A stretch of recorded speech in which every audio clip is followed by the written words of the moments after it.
Morning all students. Then let's start subject Hindi chapter 9. Chapter name doctor APJ Abdul Kalam. आपको पता है doctor APJ Abdul कलाम कौन था? आओ मैं आपको बताती हूँ।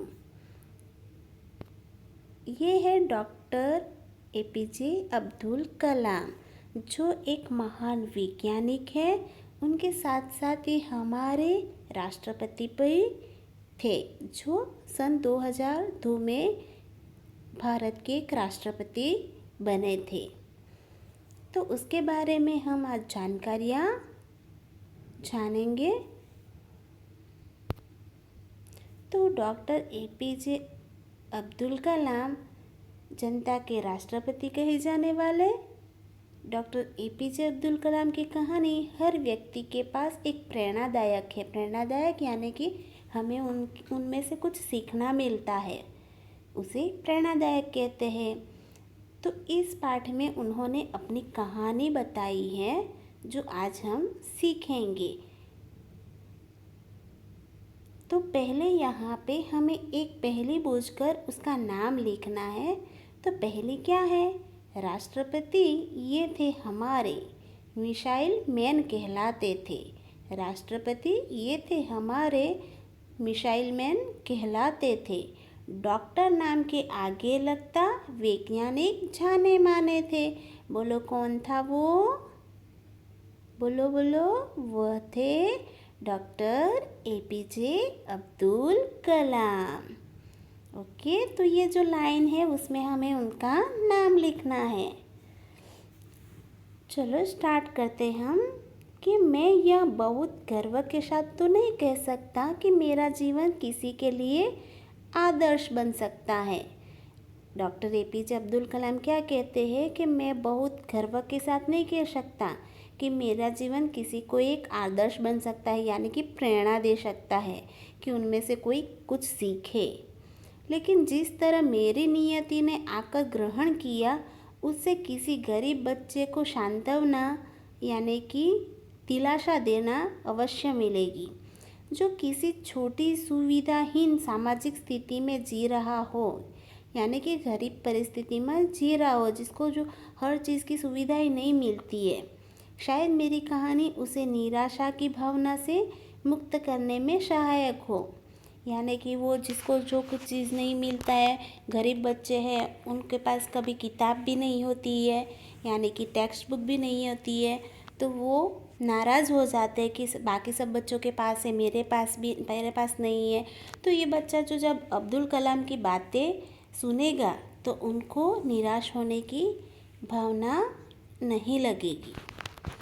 तो बच्चों, 15 अक्टूबर 1931 में मेरा जन्म हुआ था, यानी कि अब्दुल कलाम का जन्म 15 अक्टूबर 1931 में हुआ था। तमिलनाडु के रामेश्वर में हुआ था। Most IMP please underline. मेरे गांव का नाम था धनुषकोडी। डॉक्टर APJ अब्दुल कलाम का गांव का नाम क्या था? धनुषकोडी। मेरे पिता का नाम जैनुलाब्दीन और माता का नाम आशिम्मा था। मेरा पूरा नाम अबुल पाकिर जैनुलाब्दीन अब्दुल कलाम है। अंडरलाइन। ओके। मेरे पिता नावें बनाते थे। अब्दुल कलाम के पिता क्या करते थे? नाव यानी कि शिप बनाते थे। और मछुआरों यानी फिशरमैन, उनको किराए पर देते थे। किराया यानी कि रेंट। किराया यानी रेंट। हम एक संयुक्त परिवार में रहते थे और घर का गुजारा बड़ी मुश्किल से ही हो पाता था। एक संयुक्त परिवार में रहते थे और घर का जो गुजारा है वो बहुत मुश्किल से हो रहा था। मेरे पिताजी की लगन यानी कि हिम्मत, उनके ऊंचे विचारों और उनकी कर्मठता ने मुझे प्रारंभ यानी शुरुआत से ही अत्यधिक प्रभावित किया और अपने व्यक्तित्व में ये गुण मैंने आत्मसात भी किए। Next page. अपनी माँ के बारे में क्या कहूँ? पिता के बारे में बता दिया, अभी अपने माँ के बारे में बताएंगे, लेकिन क्या कहूँ, उनके प्रेम, त्याग और विश्वास ने मुझे सदैव शक्ति दी है। उसकी माँ से उन्होंने क्या सीखा? प्रेम, त्याग और विश्वास ने उन्हें हमेशा शक्ति मिली है। शक्ति यानी एनर्जी। उनके प्रति अपनी इन भावनाओं को मैंने अपनी एक कविता में पिरो दिया है। जो इनके मम्मी की जो भावनाएं थी उनके ऊपर, तो उन्होंने कविता में दर्शाया गया है।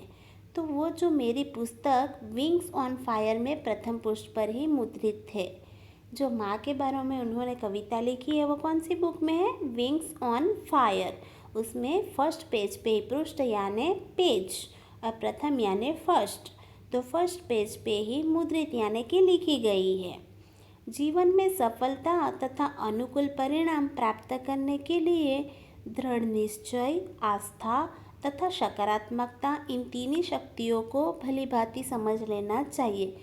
यानी कि जीवन में हमें सफलता पानी है, अच्छा परिणाम लाना है, तो हमें हमारे मन में एक दृढ़ता होनी चाहिए, एक निश्चय करना चाहिए और एक आस्था यानी कि भावना भी सकारात्मक ही, पॉजिटिव ही होनी चाहिए। इन तक तीन शक्तियों से हमारी अच्छी प्रगति होती है।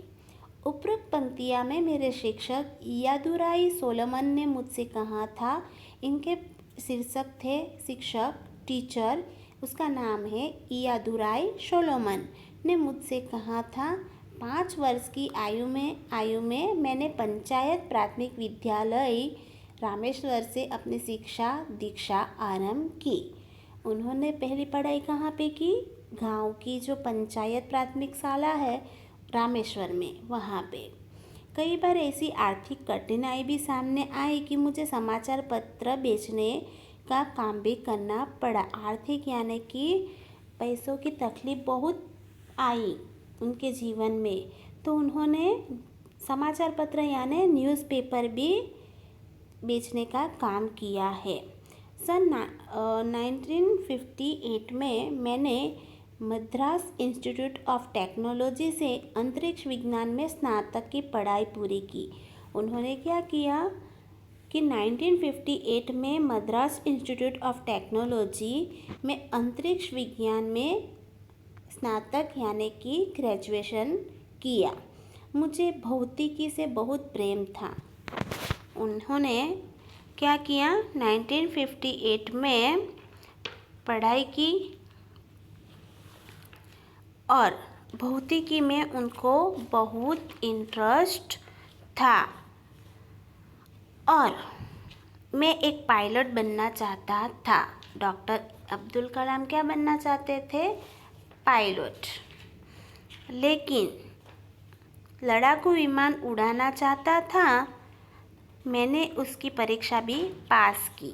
जो फाइटर एरोप्लेन आता है उनको वह उड़ाना था, उनके लिए एक एग्ज़ाम देनी पड़ती है, वो भी उन्होंने दी थी। भौतिकी का मीनिंग होगा फिज़िक्स, बराबर। 11th-12th में ये सब्जेक्ट आता है साइंस में, फिज़िक्स। तो भौतिकी का मीनिंग क्या है? फिज़िक्स में उनको बहुत इंटरेस्ट था। फिर उन्होंने वो परीक्षा भी पास की, परंतु उन्हें 8 व्यक्ति को ही चुनना था। उन्होंने परीक्षा तो पास कर ली, लेकिन परीक्षा पास की उन्होंने से 8 व्यक्ति को ही पसंद करना था, चुनना यानी कि सिलेक्शन करना था, और वे 9वें स्थान पर थे। अब्दुल कलाम का नंबर कौन सा था? 9वां यानी कि 9। यहीं से मैंने अपनी दिशा बदल ली। उनका नंबर नहीं लगा क्योंकि आगे 8 थे, वो भी पास हो गए अच्छे मार्क्स से, तो 9 नंबर था अब्दुल कलाम का, तो वो उसमें नहीं आ पाए। तो उन्होंने क्या किया कि नया रास्ता मोड़ लिया। तो जब तक आप अपना 100% योगदान नहीं देते हैं तब तक आप सफल नहीं हो सकते हैं। हमें हमारा पूरा योगदान, जो भी चीज़ करनी है उसमें पूरे लगन से करना चाहिए, और आपके द्वारा दिया गया 100% योगदान आपको कभी असफल नहीं होने देगा। हम उसमें 100% जो मेहनत करेंगे लगन से, तो हमें असफलता कभी नहीं मिलेगी, मिलेगी तो सफलता ही मिलेगी। ये कहा है अब्दुल कलाम ने। तो ये डॉक्टर APJ अब्दुल कलाम ने हमें उनमें से कई सारी हमें प्रेरणा मिलती है कुछ करने की, सीखने की। तो आगे का लेसन हम नेक्स्ट पार्ट में देखेंगे। Okay, thank you. और आज आपका होमवर्क है, ये लेसन आपको पूरे अच्छी तरह से पढ़ना है। Okay, bye.